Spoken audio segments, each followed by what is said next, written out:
òkú oríire. Mọ́mí Máì. wàá ṣọ̀pọ̀ láyé pẹ́ lálàáfíà. Happy birthday, many happy returns.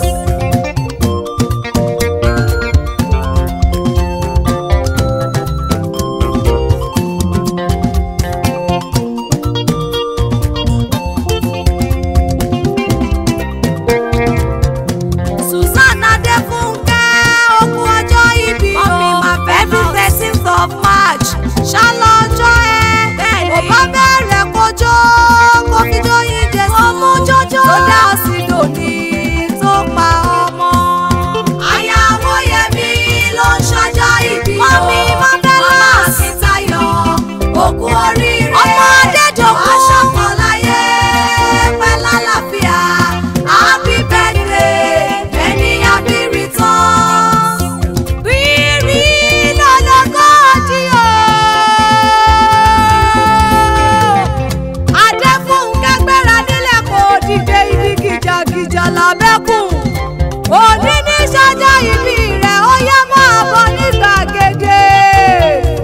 Ìwà ètò òkè gbéra nílẹ̀ kó gbọ́ ti ìsàlẹ̀ pápápá o. Mo fẹ́ràn oníṣẹ́ jájọ lọ kó bẹ̀rẹ̀ fẹ́ni tọ́lá yẹ. Aya Owóyẹmí o. Bẹ́tì rẹ̀ bá já gbajúmọ̀ kéwì lèmi jẹ́ o. Mo dé sí Ọlọ́run lóní o. Ìyá Akíntayọ̀ o.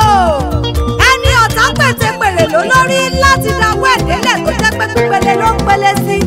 Àpọ̀nbẹ́pọ̀ rẹ̀ ẹlẹ́yinjú ẹ̀gẹ́ arẹwà lóbìnrin.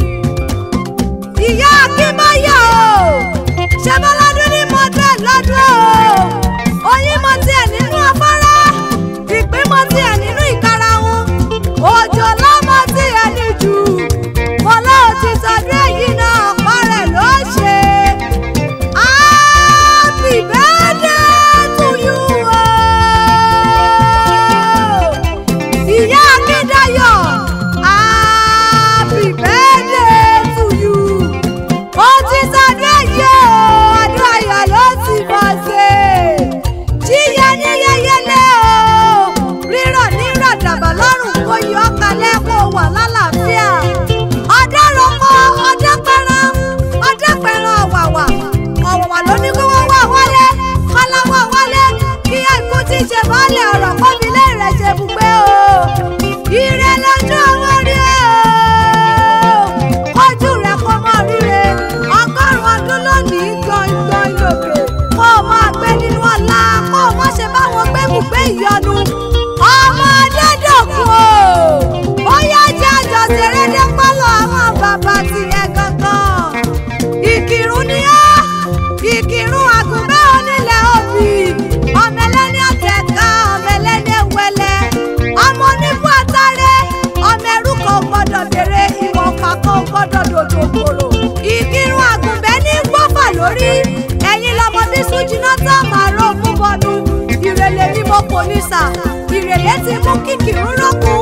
Ìrèlè ti mú kíkìrún rọ́sà. Ìrèlè ti mú kíkìrún dùn gbangba. Ìrèlè ṣe tá a ṣe bó lọ́wọ́lẹ̀ ní kìrún. Ọmọ agbórí ọ̀rọ̀ pété. Ẹyẹ tí bá rẹ̀ kìrún kó má wulẹ̀ mọ́ fádání. Nítorí àpáta ńlá ló gbalẹ̀ ní kìrún.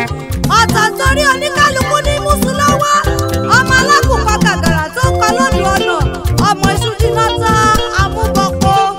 Ta ló sọ pé kìrún olódò? Ta ló lọ ṣeré? Ta ló la fọ́? Ta ló la tọ́kì? Omi títẹ̀ yàtọ̀ mọ́ wọn mọ́ mu. Tẹ́nigbọ́lá ọmọ olóbì forúso. Ayọ̀ ni ó. Ọmọ káàkú ní kárò òkú mọ́ ní ìkábàjẹ́. Ọmọ owó ẹ̀yẹ kò sún ní san tàbùkù ní kò sọ bọ̀rọ̀. Ọmọ owó tá a bá lè ló ṣègbè ohun tá a bá ní la fáyẹ ni. Ọmọ àlè tó ń gbórí ọ̀rọ̀ ló gbọ̀n dànù. Ọmọ àtẹniwíjọ kí pẹ́pẹ́pẹ́ ọ̀rọ̀ má gbọ̀n sílẹ̀ nílé bàbá tó bí ọlámọ. Òkè mẹ́sùn àgbò. Àgbò rẹ̀ ń bẹ lágbàlá tó láwo lórí sánsánsán.